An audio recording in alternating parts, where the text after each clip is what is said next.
too tall. I have to lower this mic. And hopefully they're lowering their expectations. Although not that much.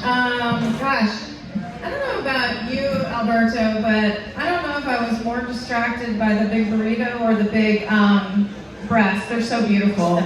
I just have to compliment them. I feel like a teenager or a frat boy or something. I'm not even sure I can do my set. Sorry about that. I promise not to pick on you again, all right? You don't have to make eye contact. It's not a first date or anything. I'm just doing stand-up to an empty room at a brewery. My name's Maggie Hyde. I'm a single mom. All right, I have one head shake. That's good. Maybe you'll get this. You know what? It's hard being a parent. You have to pretend to enjoy all the things your kids enjoy, like kids' birthday parties, play dates, their father. But I do surprisingly well on dating apps, and I think it's because my profile says that I don't want kids. And then they find out it's because I have 4. Yeah, I know 4 sounds like a lot, and it is, but I love being a mom. And you know what they say about having kids? It's a lot like making pancakes. First one's kind of fucked up. Probably should have thrown it away. As far as I know, you guys, it's still legal to laugh at that joke. But I think having kids is a lot more like eating pancakes. You always regret having your 4th one. Yeah. In case you guys were wondering, none of my pancakes like that joke. Especially my first pancake. So I've been married twice. It turns out you can actually get worse at something. Yep. Yeah, but I feel like we learn a lot from our failures. Don't you think, Alberto? We learn a lot. Yeah, I feel like there's all these awards for success, but where are the awards for failure? I mean, that's an award I would really know how to accept. I'd be like, I'd like to thank my parents for all of their emotional neglect, and I'd like to thank my children for never failing to be harder on me than they are on their father. But most of all, I'd like to thank myself for always finding a way to be a victim. Yeah, that's right. Speaking of victims, I have been binge watching all these cult documentaries. Has anybody seen these? I think I'm really drawn to them because a couple of years ago, I found myself in a cult. But, you know, to be fair, I was at a really vulnerable, low point in my life. It's called a sexless marriage, and I had just gotten bangs. Yeah, it's painful. But you know what? Cults, you know, lure you in really slowly, almost to the point you don't know what's happening. And at first, you know, there's all this good information, and they really try to sell you on this idea that everything is a choice. You know, which to some extent is true and helpful. Like, on the one hand, I could choose to have a better relationship with my family, and on the other hand, my stepmom did call me a bitch. But, you know, they really, you know, convince you of some really shitty things and scary things. Like, but I didn't sleep with the guru or lose all my money, you guys.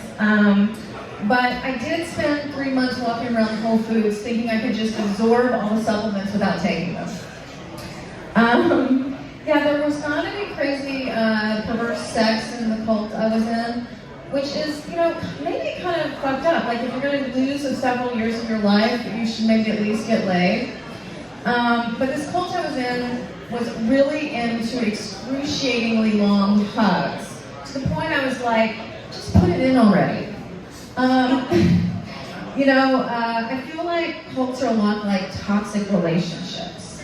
It starts out all hearts and flowers and excitement, but by the end, I'm like, maybe I need to apologize to all my friends and family and get this tattoo removed. But you know what, there are cults all around us. Like, my girlfriend just joined this group, and she gives them money every month. She does backbreaking work for them, and she recruits her friends. And I'm like, babe, you're in a cult. And she's like, Maggie, it's CrossFit. Yeah, if you have to keep telling everybody that you're not in a cult, you are definitely in a cult. Yeah, I mean, this is not going to come as a surprise after I admitted that I was in a cult, but I'm also a little bit New Age. Anybody a little New Age? Yeah, well, you look very new agey. Yeah. I'm a little new agey, but I'm also practical, you know? So I have crystals for my anxiety, and I take Xanax. Hell yeah. Oh, you're a fan, huh? Oh, okay. And I get my house feng shui just in case it works, and I take Xanax. And I have a ton of Buddhas in my house. Did I mention I stored Xanax? But lately I was started feeling that maybe all this, I'd gone a little too far with the new agey stuff. Because the other day I walked into my 12-year-old daughter's room as she was leading her American Girl dolls in a pretend ayahuasca ceremony. Yeah. Maybe I really should have taken her to Disneyland more often. You know, it's probably more age appropriate. Yeah, I hate Disneyland so much, you guys. I feel like I'm confessing to being a bad parent right now. I hate Disneyland so much that I used to tell my 12-year-old daughter that the park was in Massachusetts. That was great until she failed geography. But the real reason I hate Disneyland is that the rides remind me of a map of all my failed relationships. Like, take the Splash Mountain ride. It reminds me of all my hookups. Never as wet as I thought I would be. And God, I wish there weren't any pictures. And the Small World ride, it reminds me of divorce. At the end of the day, it takes forever, I'm in the dark, and I'm just stuck with a bunch of singing children. I can still hear them, you guys. It's a world of lawyers, a world of tears. It's a world of secrets and wasted years. There's so much that we share that it's time to beware. Why did I ask for full custody? Thank you very much. You guys didn't know you were getting impromptu karaoke tonight. I get a microphone in my hand and I just can't help myself. Oh boy. Did you guys know they don't serve alcohol at Disneyland? You would if you were a parent. That's why they try to sell California Adventure as a separate theme park. But it's just a bar for grown-ups. We would go there if there was just a tire swing and a keg. Yeah. Thank you. This part of my set was brought to you by Knott's Berry Farm. They have booze because they only have Snoopy. You've got to work with what you have. Alberto, when you were doing your set, I was thinking, I've been alive, I've been having sex longer than you've been alive. Which is a little embarrassing to admit, but, I have a birthday coming up, kind of a big birthday. Do you like your birthday? Yeah, kind of. Some people don't. They make it. Oh, good. It's better than being dead, right? Yeah. Some people don't like their birthday because it makes them feel old. I don't feel that way. I feel like I'm still young. I'm still vibrant. I'm still dating 26-year-olds. My kids love that joke. Just kidding. But I have decided with this big birthday coming up that I'm not going to lie about my age anymore. I'm just going to embrace being almost 50. Yeah, but if you tell me I look like I'm 50, I'll fucking fight you. Yeah, and it's kind of really sad because, in your 50s, it's like the world, I think, feels like women are unfuckable or something. And it's at this age when we're actually the best we're ever going to be in bed. We know what we want, we know how to tell you to do it, and we can't get pregnant. It's great. I also am so tired and don't understand this everyone telling women to age gracefully. What does that even mean? I'm like, okay, fine, I'm gonna gracefully take myself to my next Botox appointment. Yeah, I mentioned I like dating younger guys, which I do, but you know what, it's a little sad because there's always an expiration date. Because they're bound to do something stupid, say something insensitive, get grounded. Yeah. But I try to be really romantic with these guys, so I write them all poetry. It's all the same poem, but I'm really trying. Do you want to hear it? Okay, it's roses are red, violets are blue, I'm half your age, but I'll buy an Xbox for you. I have been a little concerned. I bought 11 Xboxes this year. Yeah, and none of them were for my children. Oh boy, I'm not just a mom, you guys, I'm also a dog mom. Any dog lovers? Any crazy dog people? Dog birthday parties? Well, I'm getting there. I am not so so crazy a dog person that I have dog birthday parties.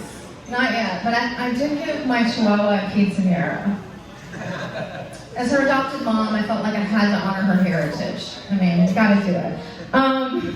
But you know what? I think my boyfriend is jealous of my dogs because I home cook their meals, they sleep in my bed, I actually love them.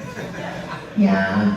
But you know what, you guys? I don't just have dogs. I have 3 dogs and 3 cats, so I sort of have a zoo. That's why I don't have a husband, but I do have a hot veterinarian who wishes I would stop texting him at 2 in the morning. But you know what? It's okay. The dogs are in the picture too. But you know what? With all these animals, I feel like I have the Brady Bunch of animals, right? And if I had a theme song, it would go something like this. There was a story about a divorced lady who was bringing up 3 very cuddly dogs. All of them were little bitches like their mother, the youngest one a cunt. Till the one day when this lady met 3 kittens who were living out on the streets all by themselves. Now they're all sleeping in her bed together, and that's the way her sex life came right to a halt. It's all their fault. It's all their fault.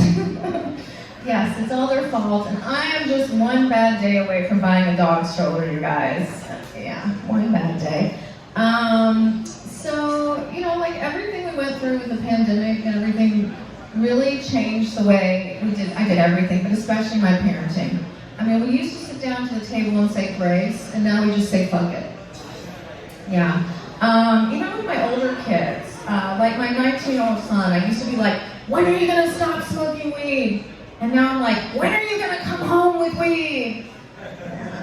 This kid is so sweet. This last Mother's Day, he came home and he proudly presented me with a joint and was like, it is my dream to get high with you. And I'm like, oh, that is so sweet, honey. It's my dream to have abs.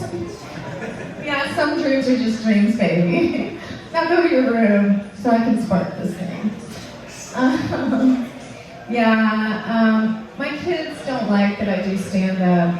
I think the only thing that they would be worse is if I did porn. Yeah, but at least then I could pay for their therapy. Yeah, that's what I think. My family hates it too, especially my dad. My family wishes that I would go back to writing children's books. I used to be a children's book author. But I'm like, after doing stand-up, like, what kind of book would I write?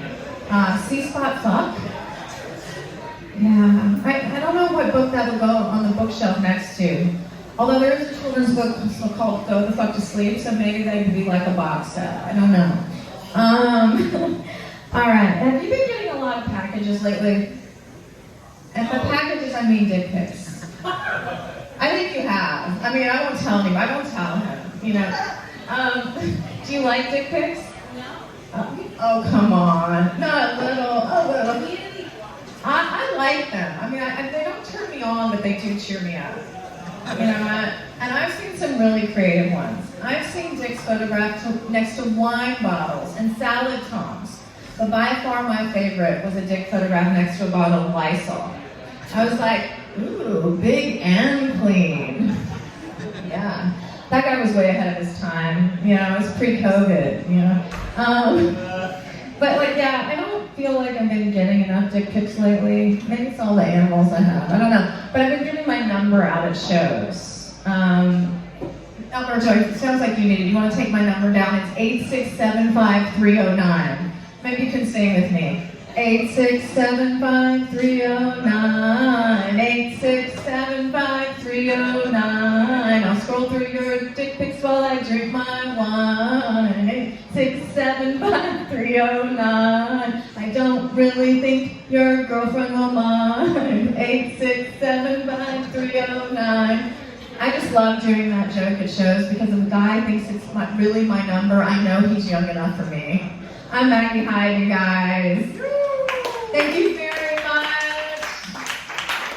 Also, I produce the show once a month, the fourth Wednesday of every month at Westside Comedy in Santa Monica, with headlining comics from all over the country, and I actually have one lottery spot. So if you want to try your hand at comedy, or pull a prank on a friend, or you're a great comedian, come and try and get on my next show, June 28th, Westside Comedy, Santa Monica.